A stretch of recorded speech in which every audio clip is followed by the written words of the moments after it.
right, let's go. Welcome into episode 2 of the MVP Sports and Fantasy Podcast. My name is Tyler Johnson, and I'm here with Ryan Elke. Ryan, how you doing? I'm doing well, man. I'm happy I don't have work tomorrow, so it's exciting. Yeah, to start off the news, here in Wisconsin, tomorrow it's supposed to be that cold front coming through. It's supposed to be negative 21 with wind chills close to almost negative 60. So I know a lot of places are shut down, closing up. I know you don't have work. I probably don't have work. So it's going to be intense. And then the surprising thing is come Sunday, it's supposed to be 45 degrees. On today's episode, we're going to be talking about the semifinals outcome. We're going to be going over the Pro Bowl Skills Challenge that happened last week. We're also going to be breaking down our top and bottom fantasy football trades from last season. We're going to analyze them, see what we did correct and what we need to improve on. And then lastly, we're going to be talking about the Super Bowl discussion.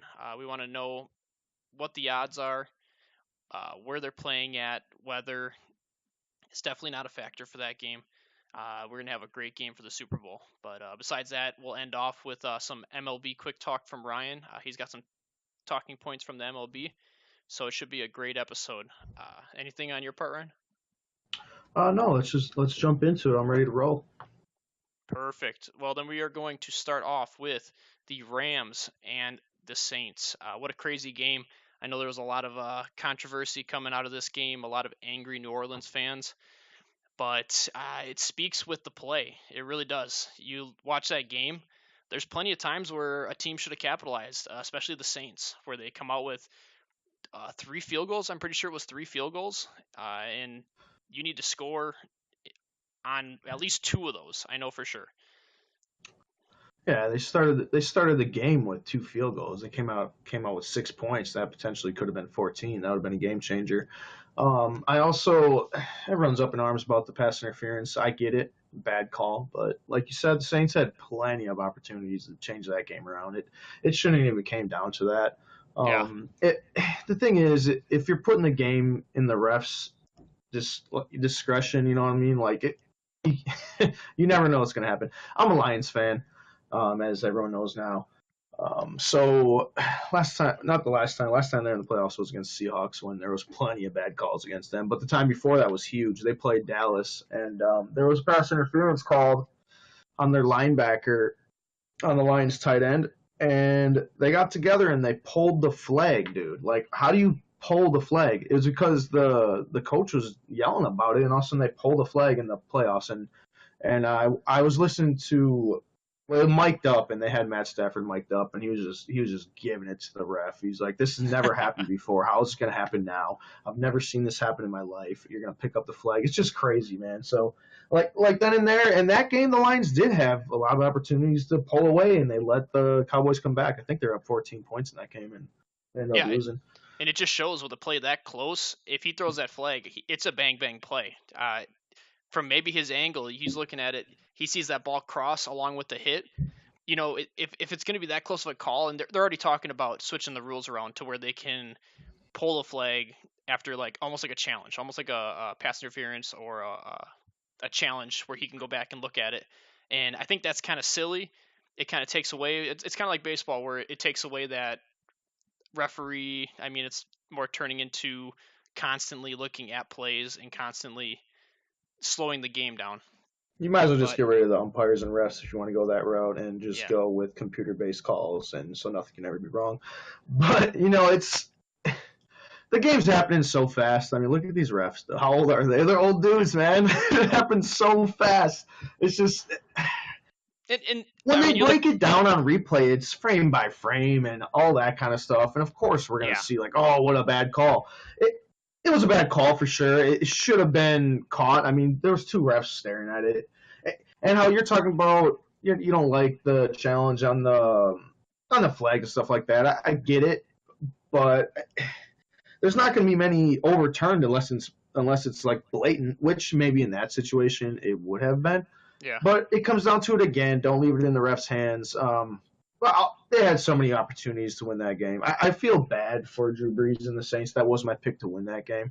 Yeah, me too. And they very well should have, but it's just not how it turned out. And Well, and then when you No, look at like the Rams made more plays. You look at the statistics too, and there's so many more things. It was a dogfight, and there's so many more things that they could have done on offense. Both sides, really. I mean, you had Goff with 297 yards, and then Drew Brees playing at home, only 249 yards. They both threw 40 times, just about the same exact completion percentage. And I mean, Brees had the 2 touchdowns and 1 interception to Goff's 1 and 1, but really, you look at the breakdown, and it's surprising that there was no rushing yards. I mean, C.J. Anderson had 44 yards off of 16 carries. Todd Gurley was 4 carries for 10 yards, and he had a touchdown, but he was still playing injured and not playing at all. I mean, it's a game where New Orleans should have won that game. Mark Ingram, 31 yards on 9 carries, and then Kamara 8 carries. I mean, that's 17 carries between the two of them in a game where you need to get those guys going. You can't just rely on the throws. Yeah, exactly. And digging a little more into the game, the Rams won almost every stat category except for penalties and third down efficiency, third down efficiency was actually very close. Yeah. The rushing yards, LA had 77, which is very low for having Todd Gurley, even though he wasn't used much, and C.J. Anderson has been snapping the last few weeks, so that's a really low number. But then you look at New Orleans, 48. Like, you have Ingram and you have Kamara. Like, what? Yeah. I mean, you know that the Rams defensive line is excellent. Oh, they're stacked, but even passing, though, they had, 240 some yards passing? Yeah. Kamara honestly, was the leading receiver. Sure, the leading receiver. Yeah. If you're just looking at the numbers, you didn't watch the game, you're like, wow, how is it even that close? And it's just weird. The total yards of LA was 378 to 290. It's just that's a big difference. Yeah, and going into this game, you were hoping for that Rams-Chiefs high-scoring game previously in the season, and it turned out to almost be hard to watch at points. But the Rams came through. Cooks was able to come back 107 yards and 7 receptions on his own team. Feel good for him to come back and get a revenge game. Yeah. And Michael Thomas wasn't there. 4 receptions for 36 yards. But I know I was watching Brees was missing a lot of throws. It kind of seemed off at points. But who knows? Who knows what to chalk it up as? It couldn't have been nerves. You know, it's Brees, and he's at home. It just seemed like he was missing a lot of his throws.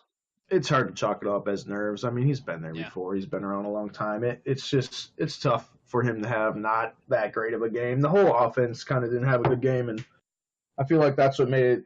That's why they're so frustrated with a bad call and this and that, and they're just kind of scapegoating the ref on that. When that call happened, they just but still kind of give you something to argue about to say that they should be moving on. That was our pick, but now it's the Rams. So I feel after that call, you could tell the whole team was deflated. They still had the lead.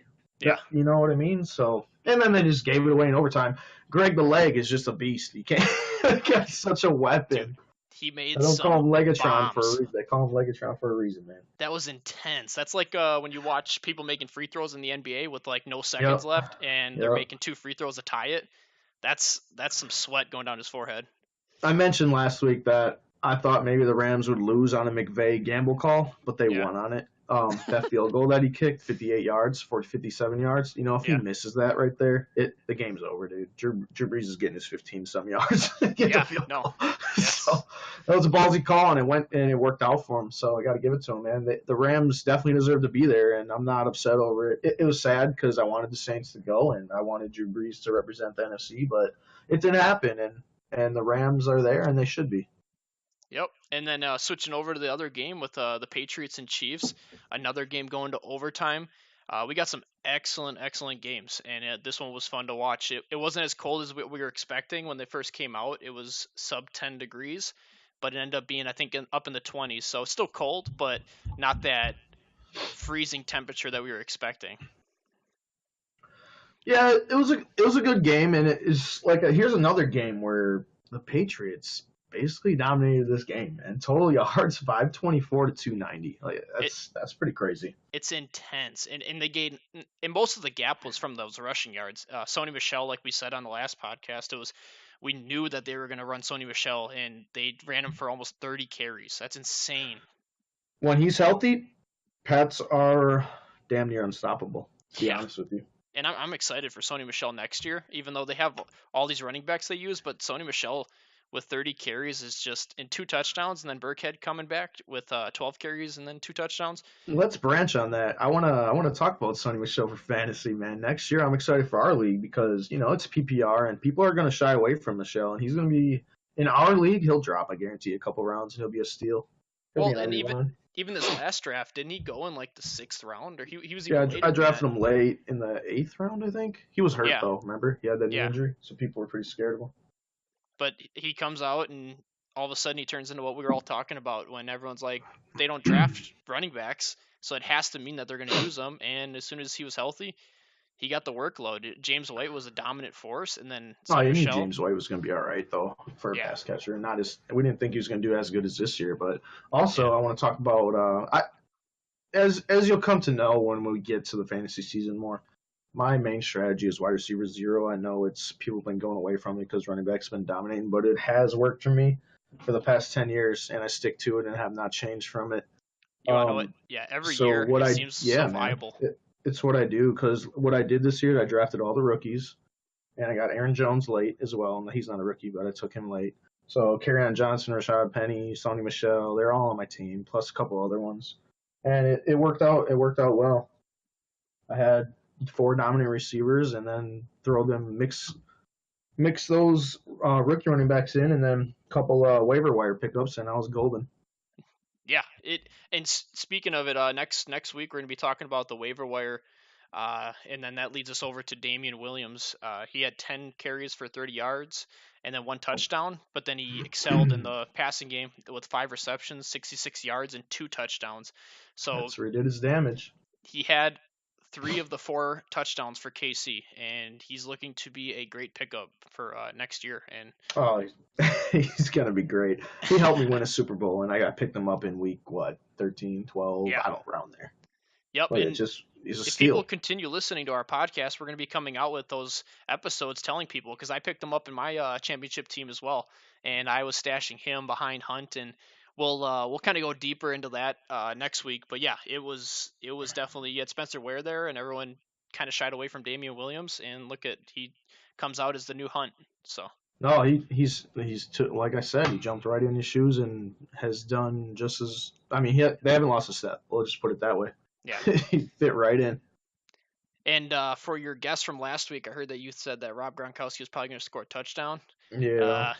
Came close, but he did have a good game with 6 He had a good receptions, game. 79 yards, and pretty much all of the touchdowns came from the rushing game. If they would have gave any of those to Gronkowski, I wouldn't be surprised because you're in those close red zone the red zone offense where they got Gronkowski, and then they either run it in or throw it up to Gronk. So My bold prediction, he had to do better than he did last week. yeah, So- and if you've seen any of his party pictures, he's excited for the Super Bowl. That's for sure. Oh yeah. But Might yeah, be his last game, man. Might be his last game. possible. It doesn't sound like it's Brady's last game, so I don't know if it's gonna be No, his. I think he don't follows. think Brady's gone. I think he follows in Brady's steps until he's gone. I could see but, that. I could definitely see that. Patrick Mahomes had a good game, 3 touchdowns, only 295 yards, and you say only because you expect more. Everyone's used to 400, man. That's why. Yeah. He has a 117, or his QBR rating is a 73, but if this was any fantasy day, you'd be happy. So Mahomes is great. He's already great. He just is, man. You Yeah, can't take nothing from that kid. and we'll talk about him It's gonna more be as we fun to go into watch. we go into next season. We'll kind of break him down and where we think he's going to go. But Chiefs have a great team, and if I was a Kansas City fan, I would be bummed. But New England was a hard matchup, especially with Belichick pretty much shutting down Tyreek Hill with only 1 reception, 42 yards, and Kelsey with 3 receptions for 23 yards. It was a He great snuck job. on a touchdown, but 2 for 23. That's nothing. Yeah. He's a key. The 2 key factors of the offense are shut down, and who does that? Bill Belichick. That's what he does. He's like, just go the ahead, most- Damian Williams. You can do whatever you want, but we're going to take away Kelsey and Tyreek. And I'm scared Show because me what you can do. we'll be talking about the Super Bowl here shortly, but it's got to be scary with 2 weeks of training under Belichick once you get ready That's for the the Super thing. Bowl. You're giving Belichick 2 weeks to prepare. Dude. That's His rough. players are going to be ready. That's a little foreshadowing on probably who I'm gonna shoes to win the Super Bowl. Hey, don't scare people away just yet. I don't. I never said it, but. All right. Well, we'll jump in. We're going to talk briefly about the Pro Bowl. Mostly the Skills Showdown, because the Skills Showdown is my favorite. You get to see these guys out of pads. They're just doing kind of fun stuff. For the AFC. For the AFC, we have Von Miller, Myles Garrett, Kyle Williams, Denzel Ward, Eric Ebron, James Conner, Jamal Adams, Andrew Luck, Juju Smith-Schuster, Deshaun Watson, and then they got Coach Jim Kelly, and then DeMarcus Ware as a coach. It was a pretty cool looking team. It's fun to see kind of defensive players and offensive players jump in. And as soon as I'm done with the NFC roster, we'll talk more about what they did for challenges. So the NFC roster, starting with their coaches, they got Brian Urlacher and then Emmitt Smith. So a couple of solid, cool coaches right there. Yep. Keem Hicks, Trubisky, Cameron Jordan, Russell Wilson, Saquon Barkley, Mike Evans, George Kittle, Adam Thielen, Bobby Wagner, and Ryan Kerrigan. So it's fun to see. I got something to talk about on that real quick. Go ahead. As we went through those rosters right there, that draft class with Patty Mahomes, Deshaun Watson, and Mitch Trubisky, they said it wasn't a good draft class, and look at this. They're all Pro Bowls, Pro Bowlers right now. Yeah, you saw the picture. Ain't that crazy? Together? Yep. It's exciting, and everyone. They're talking about how weak that class was. Yeah, and everyone wrote off Deshaun Watson this year, and he actually ended up being a top 5 quarterback. Great bounce back year, man. It's nice to see. It was nice to see that from him. Yeah, I did have him on my fantasy team too, so I hope. Yeah, and he was so hyped, and everyone was like, be careful. And I mean, he had a couple bad games, but a little inconsistent in the first half of the year. Yeah. But and we'll talk about it. From where he was drafted, I don't think he produced, but we'll go over that in more depth. So when these two teams were playing against each other, they did a series of challenges. Those challenges were precision passing. So for the quarterbacks, they're just hitting the targets from distances with certain scores on them. They got best hands. So the quarterbacks tossing to different wide receivers. I thought this was one of my favorite because you get to see a different quarterback throwing to a wide receiver. You should have saw Russell Wilson throwing to Adam Thielen. They dominated. And you just see something like that, and it's like, what if they were on the same team? Because it was awesome. I'm pretty sure Deshaun Watson threw to Juju Smith-Schuster. So it's just the fun matchups you can see. The third one they had was dodgeball. You see a bunch of grown football men throwing a dodgeball around at each other. Funny story with this one is you see Andrew Luck go up and grab one of those balls, and you're like, okay, a quarterback, he's going to be slinging it. I swear it must be like the release of a quarterback because his balls had no zip on them. I'm just looking at it like, what are you doing? And then you have Wagner come up and just chuck it, and it's like they have normal dodgeball throws, so they're throwing it the heat. That is pretty crazy though. You would think a quarterback come in and everyone's trying to run. It's like nope. Oh my goodness! And then they did a 40-yard splash where they put their coaches up and they were throwing at the splash pad pretty much. So you had to hit the mark and then they dunk them. And then lastly, there was the gridiron gauntlet. So more of a physical. It was almost like watching the Ninja Warrior, one of those courses, but made for football players. So looking back at this, I mean, I know me and you would have a ton of fun playing any of these games. It's like you're a kid again, just going out and they set up this huge course for you. And I mean, man, I would love to do that gridiron gauntlet. It would be fun. You took the words right out of my mouth, dude, with that. How you mentioned that, like being a kid again. I bet that's how these guys feel doing that. Like you can see it. Yeah. They're excited. They're happy. That's cool, but the only thing that scares me is like during that dodgeball or something. What if one of them guys tears his ACL, dude? Like, well, yeah, it sucks. You don't want to think that way, but it's just like, what if that happened, man? Yeah, twisted the wrong way or something. Down. Yeah, they wouldn't even do it anymore. Like the Pro Bowl game, they just like they just completely be like, forget it. Yeah, it's hard to watch. We're not big fans of the Pro Bowl. I know that it's fun to watch all these guys get together and play against each other. But really, it's hard to have like an all-star game or a Pro Bowl game when there's physical contact because they're playing for money out there. And that's why I like the skills challenges a lot more. It kind of puts more fun into it and less of, hey, just play football and hit each other because they're not going to. Yeah, I'll be honest with you. I watched about 5 minutes of the Pro Bowl. I turned it on, and I believe the AFC was up 20-0 in the late third quarter, maybe. Yeah. I turned the game on, and I see Alvin Kamara and Saquon Barkley as edge rushers. I'm like, what is going on? And then on the next drive, they throw to George Kittle. I believe it's George Kittle. Don't quote me on it. They threw it over the middle. The two defenders hugged him in the air, and they just held him there, and they called him down. I'm like, what is going on? What is this turning into? I got something to bring up. You remember, Tyler?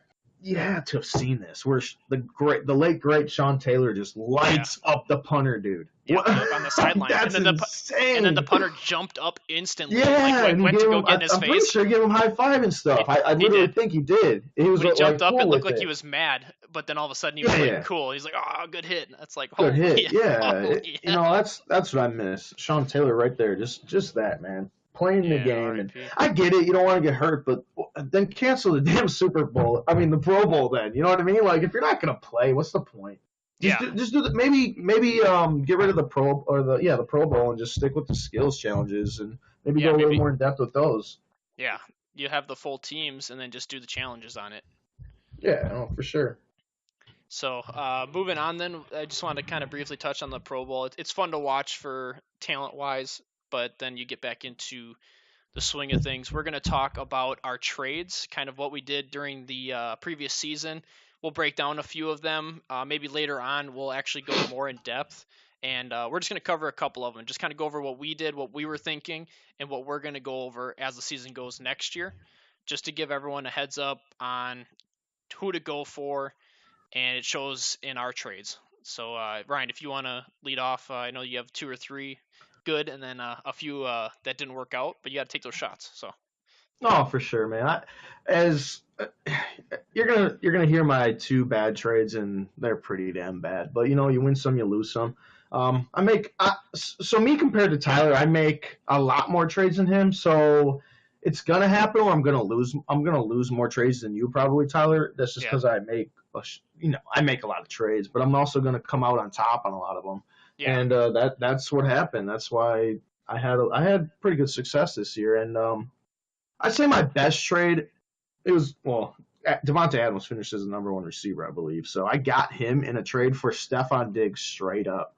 The guy, he messaged me after the game. It was after Diggs blew up against Green Bay for 2 touchdowns. He had a huge game, 30-plus points. Yeah. And Adams, he didn't – I don't think he had anything less than 15 all year. So he had probably one of his 15-point games, and Diggs went off for like 38, and he must have liked what he saw from Stefon Diggs because he messaged me. He's like, all right, man. Because I was trying to get Adams for the first 2 weeks after week 1 and before that, and he just wouldn't budge. And then he contacts me. He's like, all right, man, I'm going to send it.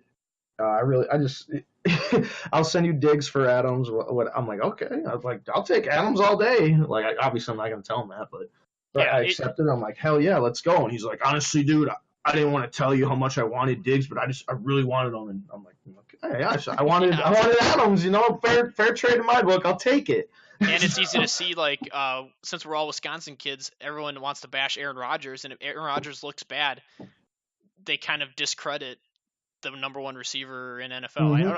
He was top 5, Adams. And people overlook it because but don't quote me on it. Everyone's sad about Rodgers, and that's when you go in and scoop up Adams. And God, what a pickup. Oh, it was awesome. He was I could count on him for minimum 15 points a week. And to have that, and honestly I think he was like my 3rd receiver, I think. So that goes to show where we're at. Well, here, let me trade. Yeah, go ahead. I have an Adams one too, so I'm just going to jump in here real quick. So I'm in this keeper league, and I actually end up trading Saquon Barkley. So he was the, I think, number 2 running back. And I traded him straight up for Davante Adams mid-season, actually like later in the season. And the thing is with this keeper league, I get Davante Adams next year for I think it's a 12th round pick, 11th or 12th round pick. And it was huge value for me. Plus I had a few running backs on the bench that could step up. I know that I had Kareem Hunt. I was going for Kareem Hunt, and I was also going for Dalvin Cook. So I had the pleasure of sending Barkley away for Adams, so I was setting myself up for next year. along with continuing to have solid running backs. So that was one of my bigger trades was getting rid of Barkley for Adams. So now on the surface of that trade though, I would rather have Barkley, but if you said you get to keep Adams for 11th or 12th round, explain how that happened though. How you keeping him for with that kind of round pick? So how our keeper league works is we get the draft position. The next season coming up, you get the draft position +1. So each year that goes by, I think we have it set for 4 years, 3 or 4 years. So he'll go from 12 to 11 to 10th to 9th. That you'll lose those picks, and then after that 3 years, all of a sudden he goes back into free agency. But since he was drafted, I think 2 years ago. So maybe it is 4 years, but 2 years ago he was drafted that late. Back that makes when sense. He was what was he, a third string behind Cobb? So okay, I see. I didn't know that. I'm not in that league with you, so I wasn't sure how those rules were. But I'm over here thinking like, how the heck are you getting them for that late? It makes sense. That's cool. And sticking in the same league, right before the season even started, I traded Leonard Fournette that I drafted, or I actually had him as a keeper in the second round. I'll trade him all day. I traded him before the season even started for Michael Thomas. And Michael Thomas I get to keep for a 10th round pick also. So, God, dude, you're probably so stacked. Did you win that league? And I won this league, yeah. Okay. Yep. Okay. And I'll tell you. So I go into next season with Michael Thomas and Davante Adams at the end of my draft, and I'm just gonna go running back. Actually, I'll just go with whoever's best, but I'm looking pretty good for next year. There's gonna be a lot of RBs to combo with those, so I think you're in great shape, especially coming off the title. So I'm gonna get into my second trade. Another trade I made. This trade single-handedly propelled me to the playoffs. Without doing this trade, I would not have made the playoffs. So that has to be in one of my top trades. The reason it worked out so well is because the guy I traded away got suspended, the other one got hurt. So I traded away Josh Gordon and AJ Green for Odell Beckham Jr. and T.Y. Hilton. This trade was offered to me out of the blue. This was just a Yahoo competitive league. With no one I knew. I didn't know anyone in the league. I only made about 4 trades. It was one of my least active leagues. Fantasy football is more fun with people that you know and you can have conversations with and stuff like that. So this trade got offered to me. I'm like, dude. First of all, Odell and T.Y. are like my 2 favorite receivers. So I'm like, just on that, I'm like, dude, I have to do it. Well, and Odell is just so consistent when he's not for sure. hurt. So Josh Gordon gets this. Yeah. I think he's top 5 talent for sure. I mean, we can debate about that some other day. I'm sure that topic will come up. But just think about it though. If I would have been stuck with AJ Green and Josh Gordon, I wouldn't have made the playoffs. I went on a 5 or 6 game win streak at the end of the year, and the playoffs came. Odell got hurt. He was out for whatever. I mean, that ended up hurting me. But I still made the playoffs. It still gave me a chance. T.Y. Hilton, he had a big end of the season as well. So that trade right there single-handedly got me into the playoffs. So I had to make a note of that trade. That was a big one. Okay, yeah. Well, I got another one here. Or unless you want to talk about one, you can. That's cool. Yeah, actually, I'll talk about one more. I know that we have tons of trades, so maybe we'll have to have a whole segment just kind of breaking down each of our trades and what we were thinking. That would be pretty fun. Yeah, we could. Because I know that I'm actually looking at all my trades, and it's like I could talk about 8 to 10 of these, and I know you, and that's little for me. We could have a whole episode on this, dude. I was looking at them yesterday, and I was like, oh my gosh. So then I'll just stick in the same league then, and I'll keep the other 2 leagues out, and then we'll do another episode because I got 2 more leagues I wanted to talk about. But I'm gonna break it down to that same league where I ended up getting Kareem Hunt and Dalvin Cook, and that was back at like the end of the season. Dalvin Cook had been hurt for a long time, and Kareem Hunt, it was I got a few good games out of him. Plus, I was able to pick up his backups, so I was able to have Ware and Williams. But I ended up trading away T.Y. Hilton, Tyler Lockett, Marlon Mack, and John Brown. So John Brown was going gosh. The guy I traded with too, he didn't have any wide receivers, so I was able to give him Marlon Mack off of those. Like I think he had 2 or 3 big games in a row. 2 good games. Yep. So it was after that second good game. I know Tyler Lockett was getting a touchdown every single game. John Brown was on fire with Flacco, and then he fell off. So really, I traded them at their high, and I picked up Kareem Hunt and Dalvin Cook on like the lowest of lows.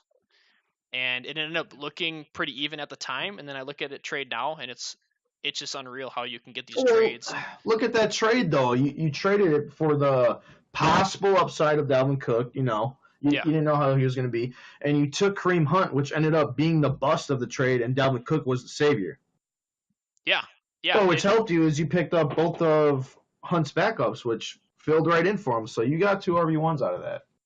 Yeah, and then by the time that I traded for Hunt, he was still doing. I mean, he had a. Oh, he was a top running back at the time, dude. He had to have been a top 5 at that time. I mean, he started off 4 points, 15, 16, 27, 16, and then people are like, oh, they start getting scared, and then you trade for him, and it's 32, 37, 19, 35. The guy's going nuts, and that's when you want to find him, is when they're at that low, but you know that it's such a good. And you look at their season also, you know that there has to be the turnaround, and some people get scared, and they trade him away. So it's just going in there and scooping up these players and getting rid of people that you know are on a downfall, but some people don't see that way, and you can even talk them into it. So that was. I got my another last trade for you too, man. Yeah, when you were just talking about Marlon Mack, how you sold him high, I did the same thing. I sold Marlon Mack and Alshon Jeffrey for Keenan Allen, and that was huge because Keenan Allen, he went off at the end of the year. Yeah, it was another guy that got hurt come playoff time, and he gave you a fat 0 in the playoffs, but he got me there, though. Another guy that got me there. I ended up winning with him on my team, so it's not a big deal. But just selling Mack at the right time was excellent. That's another thing. I mean, we'll talk about more about that. Is capitalize on value. Yeah. And Marlon Mack, 2 monster games, and everyone's like, "Oh, RB1, top 5, rest of the season." I'm like, "Okay, well, you think that? I'm gonna sell him." So sometimes you got to go off of the so-called experts and do your own thing, man. Take your own information, listen to as much as you can, and then get your conclusion from that. And that's exactly what I did. I'm like, okay, you guys can all ride this Mac hype train. You can have them. Give me something I want. You know what I mean? Like, and then I go around and see who wants to bite on them. And at that time, you're gonna get, say you're in a 12-man league, you're gonna have 6 people trying to get them. Yeah, and you look at Mac, and it's like, if he continues to have good games, it's more of an anomaly, and it's not used to the Indianapolis to have that rushing game like that nonstop. Exactly. And he's had so many bad games, and I know he was hurt, but then he had so many bad games also beforehand that you can't just see these 2 good games and be like, oh my goodness, all of a sudden he's going to be good. And you got to find those people that are thinking that way, because they're going to buy him for high. And if he does continue to have a few more good games, then good for them, but you know that it's coming, and it's better to pick up those higher end players.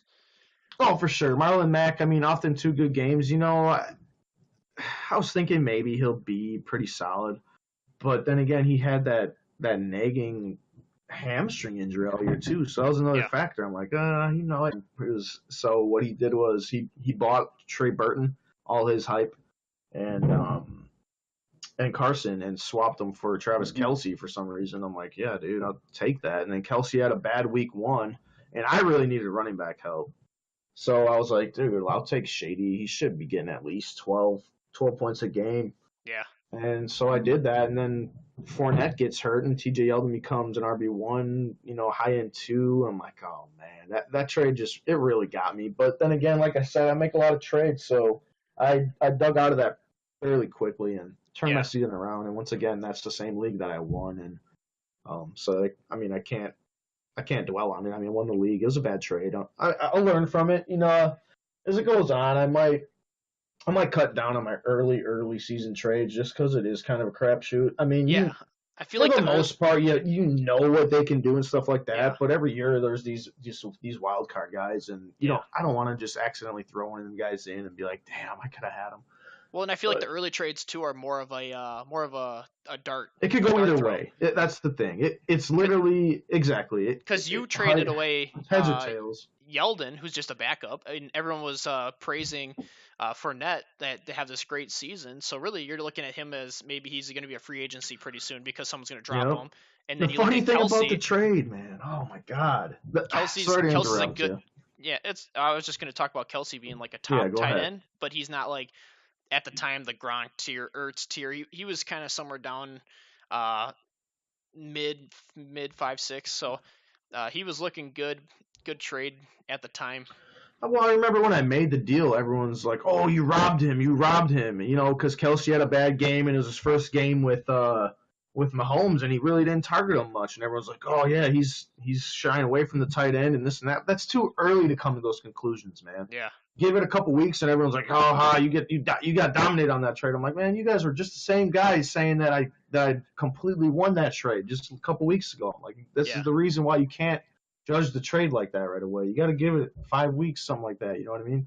And, Understand what the trade really is. In your leagues, you got to just see trades as trades. Let people do their thing, even though you see a trade and you're like opposed you can look to bad one from side. the outside, man. You can, but they're not making this trade. Yeah. To just make the trade. There's a reason why, and if someone sees they think that this player might do this and 8 other people don't think so, whatever, man. It's that guy's making that deal. You know what I mean? Yeah. He sees something in that trade. Yeah. Unless it's straight, collusion, that's bullshit. Sorry for the language. That is frustrating. And that has happened in one of my leagues, and that was like 5+ years ago, and both people involved got banned. It was one trade. It was pretty obvious, and they're both out of the league. Yep. And ever since then, we haven't had any problems. So. Yep, but besides that, it's person to person. They make their trade and then they go on with the league. And even though people are disagreeing with it, you got to kind of work your trades as well. You got to jump in there and talk to these people, because if he's making the trade with somebody and you don't like it, you just kind of think if you were trying and you talked to the right person, you probably could have got that trade before the other person. So well, let's break it down, man. You got 12 people with 12 different opinions. What do you think is going to happen on trades? There's never going to be like, oh, everyone's going to be like, yeah, oh, great trade for both of you. Like, what? No, that's rarely going to happen. And those even trades really don't help out either side. They're just more like bench players or maybe 2 stars that just get swapped, and it doesn't really sway or throw a dart at anything. Another trade that got me a little bit, it took a long time for it to pop up to be a bad trade, but I traded Aaron Jones very early for Rashad Penny. I just felt like Penny's upside would have been a lot better, because at the time Green Bay had 3 running backs. You know, they had Montgomery, Williams, and Jones. And then, first of all, they're a pass-first team, so it's like, okay, where's his value at? And at the time, Seattle, they're racking up. I think they're top 5 in rushing attempts. Yeah, I think they were number 1. So. It just worked out. I thought it would work out well for me, but it didn't. You know, Montgomery got shipped after he didn't listen to the coach, and Aaron Jones kind of had a great end of the season. But by then it was, when I made the trade, maybe week 2, 3, 4, around there, very early. And you got to look at those 2 guys too. They both ended up at the free agency at some point. I know Jones was on the free agency at some point. I saw him in free agency in a few leagues. I actually picked him up in a couple leagues on the free agent wire, and he just wasn't producing early on. So if that's my second bad trade, dude, I think I did all right, because that's honestly, I would say, a wash if you really think about it. I mean, it didn't really affect me. So in thinking about that trade, you're getting rid of somebody that you really can't use for another person that is more hype. Penny was. I remember at times when the coach was talking, people were drafting. He was like 4th, 5th round, and then he dropped off because at the time another injury. I think he got hurt. Was it an injury? Yeah, I'm pretty sure he got hurt, and then he gained like 15, 20 pounds. So it took him a while to even get in the game shape, and by then they had Chris Carson running like a beast. Yeah, he. So he kind of just took over the role. Yeah, and having all those rookie running backs, it was like Sony Michel, and you thought Rashad Penny were going to be very similar, where they come off their injury and then they were going to get workloads, and it kind of just worked out for one of them. Another one of my guys, Kerryon Johnson, was my steal. I drafted him in every league, dude. He showed what he could be, and then of course he gets hurt. I'm like, hurt. And it's crazy to see that. It's like, oh my goodness, Lions with a good running back again, and. So frustrating is they weren't even using him in the first 5 weeks. Yeah, they were. You saw what he had, and they barely gave him any touches because of LeGarrette Blount and Patricia's relationship. I don't know what that's all about, but come on, man. You got this massive talent on your team. You got to use the guy. Yeah, exactly. And I'll jump into I'll just do my one bad trade for now. And it was, at the time, I had James Conner. I drafted him, I think, with my last pick. And it ended up just being my and this is that league that I won in, but I had him for pretty much the half of the season up until about 2 weeks when they were talking about Le'Veon Bell coming back. So I was kind of getting that wishy-washy feeling. I tried trading for Le'Veon Bell just to have both of them, but the amount I would have to give up, I ended up actually shipping Connor, hoping that if Le'Veon Bell came back, Connor was just going to be kind of this backup until next season. Someone can use him as their keeper, and I ended up getting Makes Rob sense. Gronkowski straight up for him. And I thought if Gronk can have a second half in a playoff surge, that I would. Hey, everyone was saying that he had, that they were banking on him for that. So yeah, and I owned him in pretty much every league. I was banking on it also for Gronk kind of breaking out for that last part, and it's an upgrade from kind of the waiver wire tight ends that I was using. So I'm like, I'll take a chance on it. That way I don't have to use like Trey Burton or some of the other just random Watson, just random guys that you're picking up off the waivers. So Yep. he ended up being still in I don't know if it was top 10 for tight ends. He scores points, but tight end was a rough position this year. Yeah, it was tough. So you tried taking the stab. So yeah, I lost on that one, but it was more like the context of it was me being a little bit frightened of Le'Veon Bell coming back and Connor being such a high piece at the time that I just tried using him as a pawn, I guess. Yeah. And it's the same for like when I was talking to a friend and I told him when Thielen was popping off, you get like halfway through the season, he's won you so many games.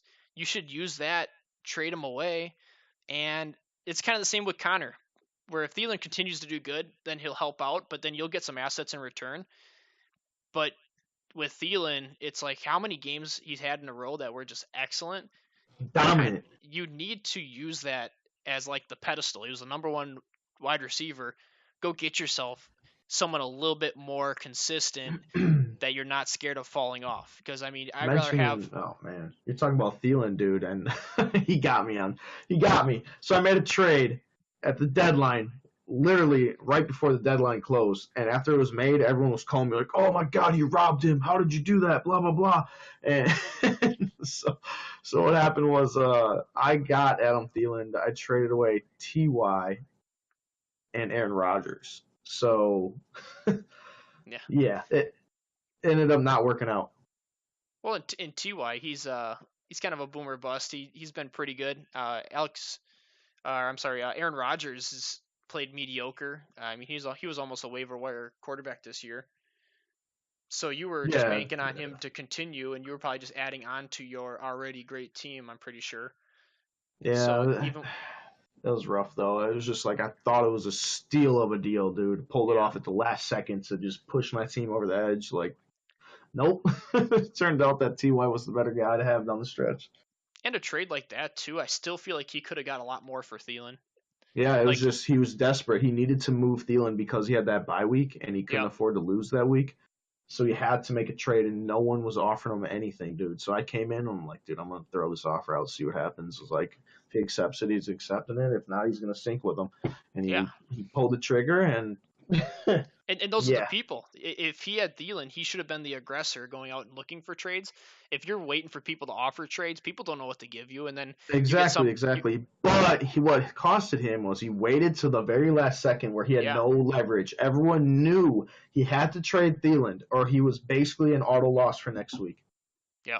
And so if whoever was getting catch him when he's vulnerable, and it's exactly, you have to take advantage of that, man. You have to, and that's a key thing in trading, and we'll talk about that more as we continue our podcast. But that's what I make a killing off that. Yeah, we can have a whole segment about trading, and not I even can talk trades all day, man. Yeah, not even talking about names. We could literally just talk about positions and people's mindsets and the week that you're in.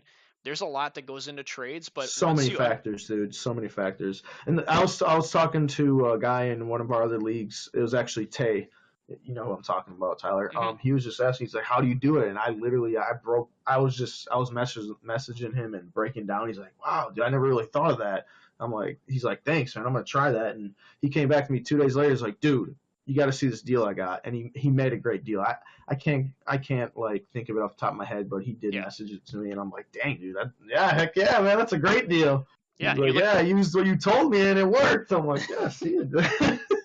So at least it helped him, and I'm sure once I talk about it more, and the yeah, I think it's going to help everyone.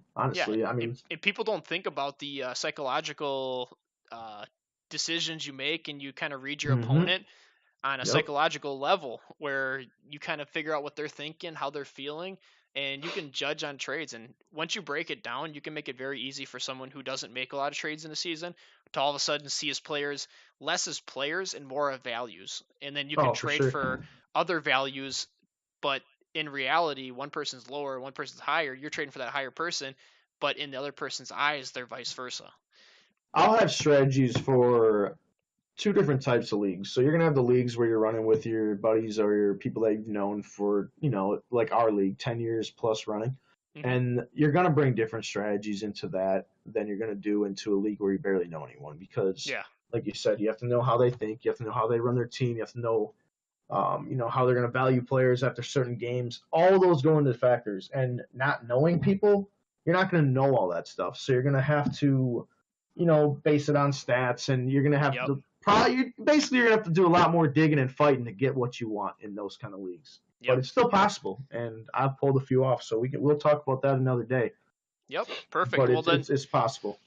we'll segue over to our last NFL section. We're going to talk about the Super Bowl coming up. It's going to be the Rams versus the Patriots, and they're playing at Atlanta, so you don't have to worry about any weather. You're going to be on turf.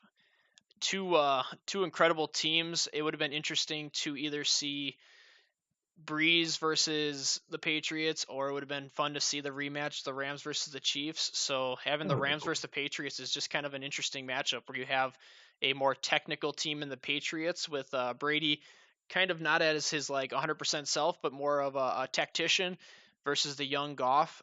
He's ready to sling it, and then you also have Gurley who is looking healthy. Uh, McVay came out saying that he's going to use him as a key piece for the Super Bowl. So He's a game changer. it's going to be exciting if they held him off this entire time and all of a sudden he comes back healthy at the very end running on turf at Atlanta. I can see him just shredding. So we can jump into it if you want to. We'll stick with the Rams. Talking about Gurley, just what a monster, and then to have C.J. Anderson to give Gurley a break. If you have two fresh running backs like that running the ball, we could just see a ground game battle. What I really hope what McVay came up with saying that he's healthy and that is not a lie, because I do want to see Gurley at his best, and I think Yeah. this game deserves to see Gurley at his best to Yep. see what the Rams are made out of. And if he's not at his best, you never know. They might have put that out to get Belichick over here trying to make a game plan how to stop Gurley, and he comes out with 5 carries again. You never Yeah. know, and unfortunately, that could happen. And as a football fan, you don't want to see that. You want to see both teams in the Super Bowl at their healthiest. Yeah. I just feel like that it just makes the game a lot better. So I would love to see Gurley at full strength. I would love it. It would be awesome. Well, besides Gurley's kind of injury that he might be playing, it's actually two really healthy teams. There's not any significant injuries that are gonna kind of sway, or you would look at it and be like, "Ooh, I wish he was playing." If Gurley comes out, I mean, we're seeing two top teams that are playing healthy, and it's going to be a battle. And I'm excited. I'm excited to see Sony Michel. He's always fun to watch, and it's always fun to see Tom Brady out there. Even though there's a lot of people against the Patriots, and they don't really have the following, you got to respect their game because The they beat the dynasty had made Chiefs. it again. They beat the Chiefs that were a Super Bowl favorite, and now they're going up against almost, I would say, in like a third or fourth place team compared to the Chiefs. So really, the Super Bowl happened uh, at Arrowhead, and now we're seeing more of a dome. If Goff can chuck it, I don't see the Patriots really losing if Belichick is doing the right things behind the scenes. I don't see Goff shredding the Patriots defense in the passing game. Like I said, Yeah, the key piece is going to be Gurley. If he's healthy, it could definitely go into the Rams' favor. But my pick in the game is going to be the Patriots. I can't go against Brady and Belichick, especially in a game where it's McVay's first time there. Goff is a very young quarterback. That the whole Rams team really hasn't been there, and it's yeah, their first taste of it. hmm Um, so I think that might be a disadvantage for them. yeah, and I think that's And where they fall. Is the yeah, the I young think that's team? where the They're game is gonna they're going take to a see a turn. few good years of play, and it's kind of the Patriots. kind of peak, maybe even downfall of the peak, but they've been there. It's coming They've close to the end grinded of it an out. era for the Patriots, man. I feel it, and that's another reason why I think I'm gonna pull for the Patriots in this game, which is crazy. This is the second time I'll be pulling for them. The first time was when they beat Seattle. I could not stand the Seahawks. That was the year Oh of my the goodness, that was debacle in awesome. Seattle, and Why throw the ball? yep. So, I love that game. yeah, I was cheering for the Patriots in that game like it was my favorite team, and I can't. It made me sick to my stomach after the game. Like, how could I cheer for the Patriots? But whatever, I had to, man. I couldn't stand the Seahawks, and Well, it's good. I'm not going to be hardcore cheering for the Pats in this game because that's going to be hard to do. Yeah. If the Rams do win, I'm going to be happy for them because they deserve it just as much as the Patriots do. But Either like way, I said, it's not going to hurt. End of a dynasty.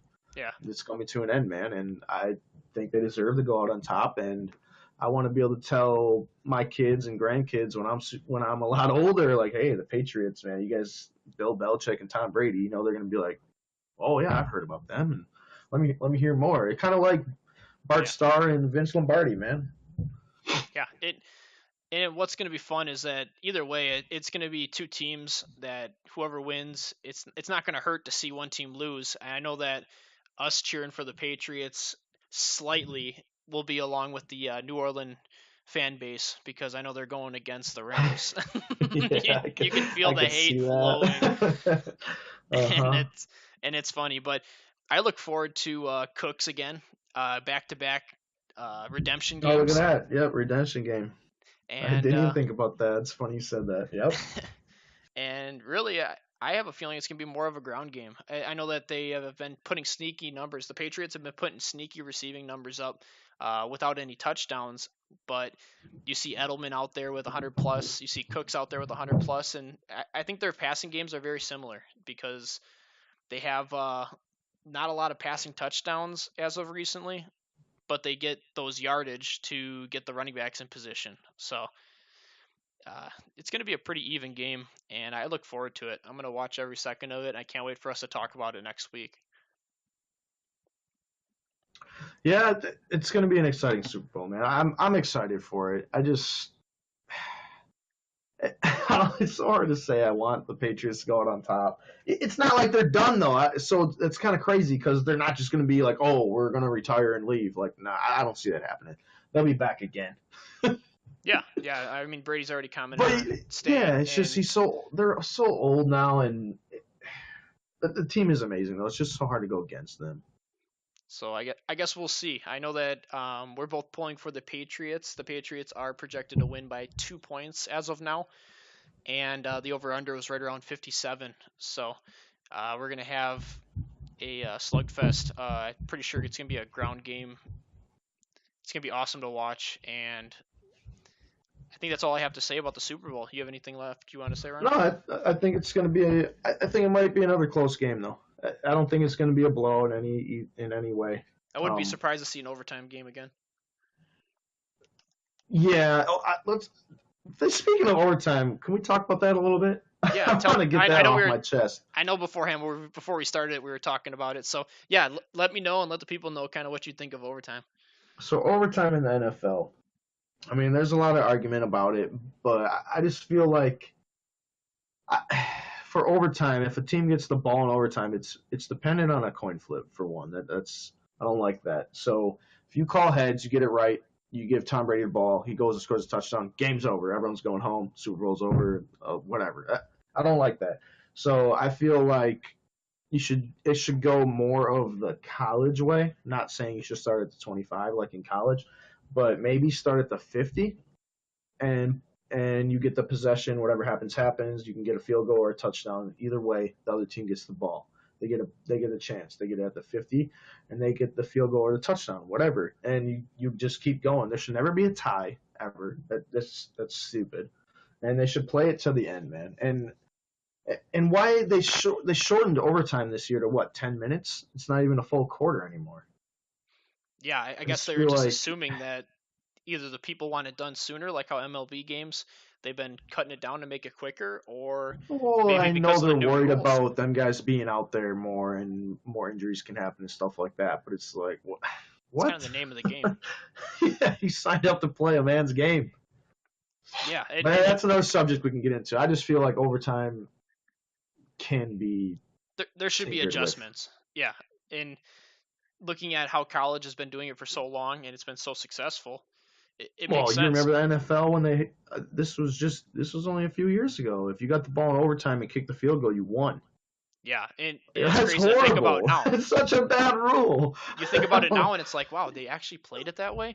That's horrible. In my opinion, that's terrible. When they switch it to like how it is now, it was a good switch, but now we can even push for further.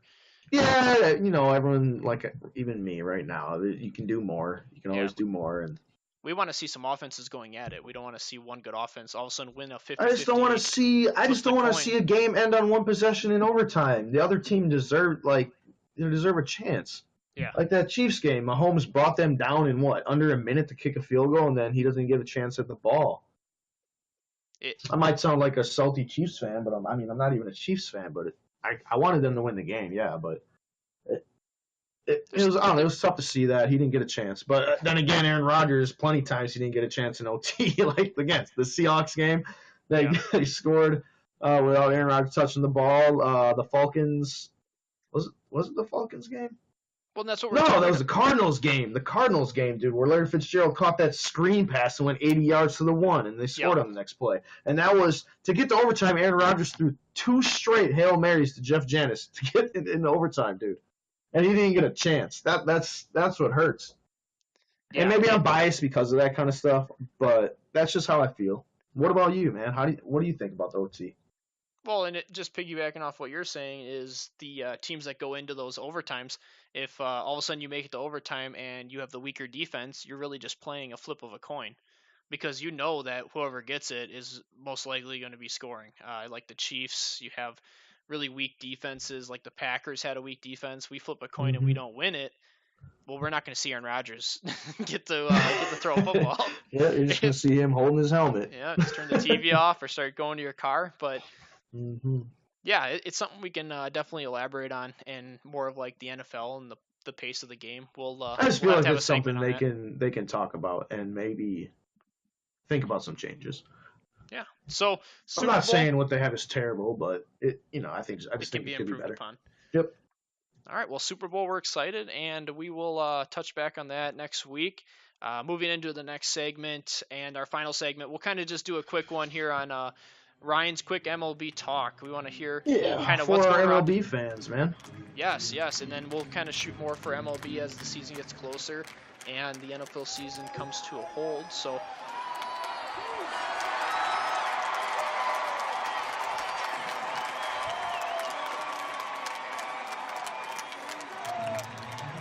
Ryan, hit us up with a few points that the MLB is kind of trending towards. Well, I want to start off with this. I'm a huge MLB fan. I love it. It's a passion of mine. And right now we're just kind of sprinkling in our podcast.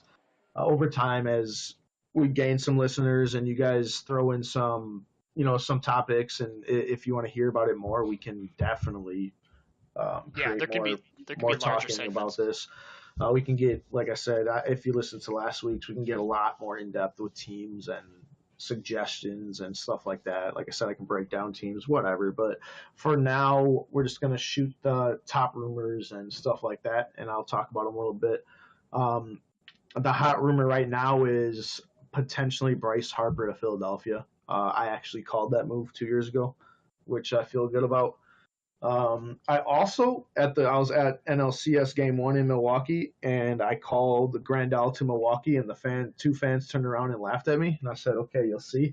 And it's funny because he signed there, which was awesome. I wish I could go back to him and be like, "Told you," but obviously I can't do that. That's kind of petty. But Machado's latest rumor. Looks like San Diego's jumped into the talks. I just don't see him going there. They're kind of just like last offseason, they wanted to make a splash, so they tossed a whole bunch of money at Eric Hosmer, and look how that turned out. Terrible. Yeah. I just don't see Machado going there. Great city probably to play in, but I just don't think they're ready. They are really deep on the farm, but it's going to take them a few years still to compete, and I don't think Machado wants to do that. I think he's going for big money, but he also wants to be in a winning situation. Yeah. I read something. I'm going to credit MLB trade rumors for this. I read it there. it said Milwaukee's a dark horse for Manny Machado, and I know last week on the podcast I had mentioned that I would be upset if Machado signed here. I have changed my stance on that. I just feel winning cures a lot of things, and I think he might even be booed if say he did sign here. And trust me, it's way off in the in the clouds here. I don't. It's wishful thinking that he does come here, the smallest market in MLB. But if he did, I think he may get booed at first. But as soon as he hits a game-winning double home run, guess what? He'll be a favorite. Mine's changed really fast. Winning cures everything, man. And just imagine Manny Machado in the heart of our order. It would just be ridiculous. Just a reliable bat and reliable defense. That's what we need. Let me break down the batting order, right? Or last place in the infield. Yeah, for shortstop, we were last place in production. But I think that he would probably man third base if he comes here, to be honest with you. So on our left side of our infield, we would have Machado and Arcia on defense. Just think of that. That is absolutely ridiculous. There's nothing getting through. I just want to break down what the potential Milwaukee Brewers lineup would be. It would be Lorenzo Cain, Christian Yelich, Manny Machado, and then you could put like Travis Shaw or Ryan Braun or whatever there. Jesus Aguilar. I mean, all these guys are going to be in this lineup. The only hole in our lineup after signing Grandal, if we did get Machado, would be second base. But that would be a platoon with Cody Spangenberg and Hernan Perez, which Hernan Perez had a decent year as a utility guy last year. It'd just be a ridiculous offense in Miller Park. It would be runs galore. It'd be awesome. It'd be exciting. And I just feel like we wouldn't even need the pitching until obviously playoff time comes, but I trust Craig Counsell. He's a great manager. And talk about pitching, here's another rumor that has just popped up on the mill is Milwaukee is in play for Dallas Keuchel, the former Cy Young winner, formerly of the Astros. So that would be a great get, and he would man the top of our rotation. I feel like he is older, though, 31, 32, I believe. So I'm thinking of more of like the Jake Arrieta deal, a 3-year, $90 million. I mean, yeah, it's a lot of money, but it's only a 3-year contract. So if it doesn't work out after 3 years, you are no longer obligated to pay the man. And I just feel like it's a big move. Like, imagine if the Brewers had Dallas Keuchel last year, it would have been a game changer. Yeah, and what do you think about him and Machado? You think that's possible to get both, or you think it's one? See, no, I'll say no. It's not. That's what I was thinking. Sadly, we're already close to record payroll, and we need be to above save. it. Yeah, but yeah, I just feel. I mean, if I had the choice, I'm going offense. I want Machado. Mm-hmm. He would help on offense and defense. Dallas Keuchel, he's been falling off the last few years, so you don't know what exactly you'll get out of him, and you know what you're getting out of Machado. He's an MVP caliber player, so I would take him all day. Awesome. And then other than that, nothing really else on the MLB except for not a huge name, but AJ Pollock signed with the Dodgers, 4 years, $50 million. It's a good signing, but he's just an injury-prone guy, and I just don't think it's going to work out for him. Yeah, and then going back to the Bryce Harper, he just like posted that picture of the two bats, and they were the Phillies colors with he did. I didn't see signature on them. I'm pretty sure he posted it on Twitter, but that's another giveaway that he's pushing for Philly. Yeah, he also posted a couple years ago, oh yeah, it's going to be great when you see Chris Bryant and Bryce Harper back-to-back in the lineup. I mean, he didn't say a team, but everyone assumed that was the Cubs, which honestly, if the Cubs didn't sign Yu Darvish last year, which I'm so glad they did because he's a bust right now, they would have had Bryce Harper already. And I can't believe they signed Yu Darvish last year. I thought they were all right on pitching. I mean, I'm just so glad that happened, and the Cubs don't have Harper, and I'm hoping it stays that way. So. Well, we already have a solid division to go against, so we need all the help we can get. So making these moves is going to propel us to the towards the top. So we need to make some moves and compete. Use the team that we have. Just get a repeat of last year and maybe win one more game. That's they'll be going to the World Series. That'd be excellent. All right. Well, we will shut this one down. We just passed an hour, so Appreciate the talk. We are Time flies, brother. Time flies. I know, and we have so much more to talk about. I'm excited for next week. We're going to be talking about the waiver wire. We'll be talking about the Super Bowl, and then we'll even dive deeper into MLB now that the season's over. We'll get more into trades, and hopefully we see a few big signings by next week. So we'll have a little bit more to talk about in the MLB. Maybe we'll break down a team or two and just do like a team a day. And I know Ryan will be able to dive deep into those teams. So we'll kind of show you what we're ready to talk about. I'm working on getting our episodes up on iPodcast, a few more podcast sites. Have an email set up, and we're going to get our Twitter and website. As soon as we start making a few more videos, we are going to get everything set up and ready to roll. So besides that, I appreciate everyone listening in. I'm excited for episode 3 next week. It's going to be a big episode. It's going to be exciting. And we will talk to you on episode 3. Ryan, you got anything? I'm good. All right. Yeah, I'm with next week already, man. Yeah. All right. See you later, everybody. All right, everyone have a good one.